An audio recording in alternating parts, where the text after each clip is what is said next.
Service in Raleigh has issued a severe thunderstorm warning for northern Alamance County, southern Orange County, until 10:45 p.m.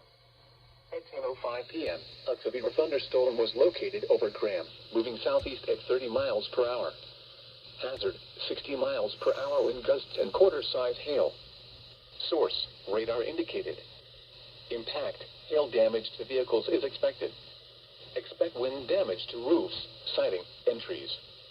Locations impacted include Chapel Hill, Burlington, Graham, Hillsborough, Carborough, Mebane, Paw River, Swepsonville, Efland, and Cane Creek Reservoir. This includes the following highways: Interstate 85 between mile markers 163 and 169.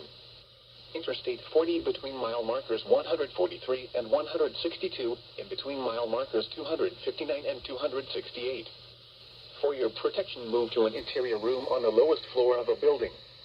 Repeating, a severe thunderstorm warning has been issued until 10:45 p.m. for the following counties in North Carolina: Alamance and Orange,